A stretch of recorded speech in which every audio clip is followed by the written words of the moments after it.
ಟೌನ್ಶಿಪ್ಗೆ ಬಿಡದಿ ಭಾಗದ ರೈತರ ವಿರೋಧದ ಬಗ್ಗೆ ಸತೀಶ್ ಜಾರಕಿಹೊಳಿ ಅವರು ಮಾತಾಡಿದ್ದಾರೆ. ವರಿಷ್ಠರು ಇದ್ರ ಬಗ್ಗೆ ತೀರ್ಮಾನವನ್ನು ಮಾಡ್ತಾರೆ. ಬೆಳಗಾವಿಯಲ್ಲಿ ಸಚಿವ ಸತೀಶ್ ಜಾರಕಿಹೊಳಿ ಅವರು ಹೇಳಿಕೆಯನ್ನು ಕೊಟ್ಟಿದ್ದಾರೆ. ವರಿಷ್ಠರು ಚರ್ಚೆ ಮಾಡಿ ನಿರ್ಧಾರವನ್ನ ಕೈಗೊಳ್ಳಬೇಕು. ಬಿಡದಿ ಟೌನ್ಶಿಪ್ ಗೊಂದಲ ಇರೋದು ಹೌದು, ನಿಜ ಅಂತ ಹೇಳಿ ಒಪ್ಕೊಂಡಿದ್ದಾರೆ. ವರಿಷ್ಠರು ಪರಿಹಾರ ಮಾಡ್ತಾರೆ. ಸತೀಶ್ ಜಾರಕಿಹೊಳಿ ಅವರು ಹೇಳಿರುವಂತ ಮಾತಿದು. ಬಿಡದಿಯಲ್ಲಿ ಟೌನ್ಶಿಪ್ಗೆ ರೈತರ ವಿರೋಧದ ವಿಚಾರಕ್ಕೆ ಸತೀಶ್ ಜಾರಕಿಹೊಳಿ ಅವರು ಬೆಳಗಾವಿಯಲ್ಲಿ ಪ್ರತಿಕ್ರಿಯೆಯನ್ನು ಕೊಟ್ಟಿದ್ದಾರೆ. ವರಿಷ್ಠರು ಚರ್ಚೆ ಮಾಡಿ ನಿರ್ಧಾರವನ್ನ ಕೈಗೊಳ್ಳಬೇಕು. ಬಿಡದಿ ಟೌನ್ಶಿಪ್ ಗೊಂದಲ ಇರೋದು ನಿಜ, ವರಿಷ್ಠರು ಪರಿಹಾರವನ್ನ ಮಾಡ್ತಾರೆ ಅಂತ ಹೇಳಿ ಸತೀಶ್ ಜಾರಕಿಹೊಳಿ ಹೇಳಿದ್ದಾರೆ. ಅದು ಚರ್ಚೆ ಆಗ್ಬೇಕ್ರಿ. ಅವರು ಅಧ್ಯಕ್ಷರಿದ್ದಾರೆ, ಸಿಎಂ ಇದ್ದಾರೆ, ವರಿಷ್ಠರಿದ್ದಾರೆ. ಅವರೆಲ್ಲ ಚರ್ಚೆ ಮಾಡಿ ಅದ್ರ ಬಗ್ಗೆ ನಿರ್ಧಾರ ಮಾಡಬೇಕು.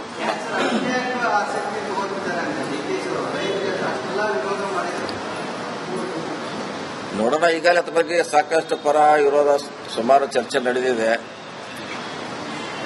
ಅವ್ರು ನಮ್ಮ ಸಿಎಂ ಅವ್ರು ಹೇಳೋದು ಹಿಂದಿನ ಸರ್ಕಾರದಲ್ಲಿ ಆಗಿತ್ತು, ಅವ್ರು ಯಾಕೆ ಮಾಡಿಲ್ಲ ಅನ್ನೋದು ಅವರ ವಾದ. ನೀವು ರದ್ದು ಮಾಡಬೇಕಿತ್ತಲ್ಲ, ಈಗ ಯಾಕೆ ಮಾಡ್ತಾ ಇಲ್ಲ ಅಂತ ಅವ್ರ ವಾದ.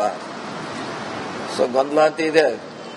ಅದು ಚರ್ಚೆ ಆಗ್ಬೇಕ್ರಿ. ಅವರು ಅಧ್ಯಕ್ಷರಿದ್ದಾರೆ, ಸಿಎಂ ಇದ್ದಾರೆ, ವರಿಷ್ಠರಿದ್ದಾರೆ. ಅವರೆಲ್ಲ ಚರ್ಚೆ ಮಾಡಿ ಅದ್ರ ಬಗ್ಗೆ ನಿರ್ಧಾರ ಮಾಡಬೇಕು.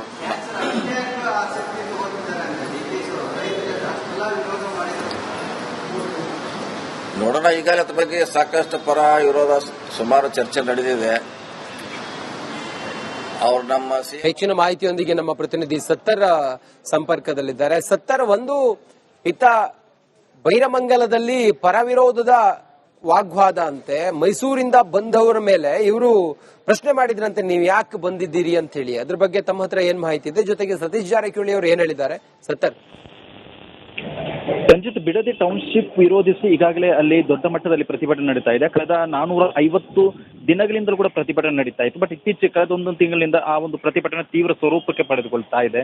ಈ ಒಂದು ಸಂದರ್ಭದಲ್ಲಿ ಬಿಡದಿ ಮಾತ್ರ ಅಲ್ಲ, ರಾಮನಗರ ಆಗಿರಬಹುದು, ಚನ್ನರಾಯಪಟ್ಟಣ, ಮೈಸೂರು ಭಾಗದ ಸೇರಿದಂತೆ ರಾಜ್ಯದ ವಿವಿಧ ಭಾಗದಲ್ಲಿರುವಂತಹ ರೈತರು ಬಂದು ಅಲ್ಲಿ ಪ್ರತಿಭಟನೆ ಮಾಡ್ತಾ ಇದ್ದಾರೆ. ಇವತ್ತು ಕೂಡ ಅದೇ ರೀತಿಯಲ್ಲಿ ಮೈಸೂರಿನಿಂದ ಒಂದು ರೈತ ಸಂಘಟನೆ ಬಂದಿತ್ತು. ಅವರು ಬಿಡದಿ ಭೂ ಸ್ವಾಧೀನವನ್ನು ವಿರೋಧಿಸಿ ಹೋರಾಟ ಮಾಡ್ತಿರುವಂತಹ ರೈತರ ಬೆಂಬಲಕ್ಕೆ ನಿಂತಿದ್ರು. ಇದನ್ನು ವಿರೋಧ ಮಾಡಿದಂತಹ ಅಲ್ಲಿ ಸ್ಥಳೀಯವಾಗಿರುವಂತಹ ಒಂದಿಷ್ಟು ರೈತರು, ನೀವ್ಯಾಕೆ ಅಂದ್ರೆ ಬೇರೆ ಊರಿಂದ ಬಂದು ಇಲ್ಲಿ ಯಾಕೆ ನೀವು ಪ್ರತಿಭಟನೆ ಮಾಡ್ತಿದ್ದೀರಿ ಅಂತ ಅವರನ್ನ ಬೈರಮಂಗಲದ ಹತ್ರ ತಡೆಯುವಂತಹ ಕೆಲಸ ಮಾಡಿದ್ರು ಅನ್ನೋ ವಿಚಾರವನ್ನು ಅಲ್ಲಿರುವಂತಹ ರೈತರು ಕೊಟ್ಟಿರುವಂತಹ ಮಾಹಿತಿ. ಇದೇ ಕಾರಣಕ್ಕಾಗಿ ಎರಡು ರೈತ ಸಂಘಟನೆ ನಡುವೆ ಈಗಾಗಲೇ ವಾಗ್ವಾದ ನಡೆದಿರುವಂತದ್ದು. ಆ ಒಂದು ಸಂದರ್ಭದಲ್ಲಿ ಅಲ್ಲಿದ್ದಂತಹ ಸ್ಥಳೀಯ ಪೊಲೀಸರು ಎಂಟ್ರಿ ಕೊಟ್ಟು ಯಾವುದೇ ರೀತಿ ಅಹಿತಕರ ಘಟನೆ ನಡೆಯದಂತೆ ಇಬ್ಬರನ್ನು ಕೂಡ ಮನವೊಲಿಸುವಂತಹ ಒಂದು ಕೆಲಸವನ್ನು ಮಾಡಿದ್ದಾರೆ. ಈ ನಡುವೆ ಈಗ ಒಂದು ಕಡೆ ಈ ಒಂದು ವಿಚಾರ ರಾಜ್ಯ ಒಂದು ಸರ್ಕಾರದ ಮಟ್ಟದಲ್ಲೂ ಸದ್ದಾಗ್ತಾ ಇದೆ. ಮತ್ತೊಂದು ಕಡೆಯಲ್ಲಿ ಇದೇ ವಿಚಾರ ಮುಂದಿಡಿದು ಇಷ್ಟು ದಿನ ಕೇವಲ ಬಿಜೆಪಿ ಜೊತೆಗೆ ಜೆಡಿಎಸ್ ಕೂಡ ಇದಕ್ಕೆ ವಿರೋಧವನ್ನು ವ್ಯಕ್ತಪಡಿಸ್ತಾ ಇತ್ತು. ಬಟ್ ಎಲ್ಲೊಂದು ಕಡೆ ಇದೀಗ ಸರ್ಕಾರದಲ್ಲಿರುವಂತಹ ಸಚಿವರೇ ಇದೀಗ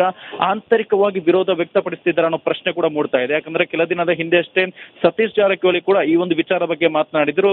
ಇವತ್ತು ಮತ್ತೆ ವರಿಷ್ಠರ ಅಂಗಳಕ್ಕೆ ಈ ಒಂದು ಬಿಡದಿ ಟೌನ್ಶಿಪ್ ಚೆಂಡನ್ನು ಎಸೆಯುವ ಮೂಲಕ ಎಲ್ಲೊಂದು ಕಡೆ ಮತ್ತೆ ಸ್ವಪಕ್ಷದಲ್ಲೇ ವಿರೋಧ ಇದೆ ಅನ್ನೋ ಅರ್ಥದಲ್ಲಿ ಕೂಡ ಇವತ್ತು ಮಾತನಾಡಿರುವಂತದ್ದು. ರಂಜಿತ್. ಓಕೆ ಸತ್ತರ್, ಥ್ಯಾಂಕ್ ಯು ನಿಮ್ಮೆಲ್ಲ ಮಾಹಿತಿಗಾಗಿ.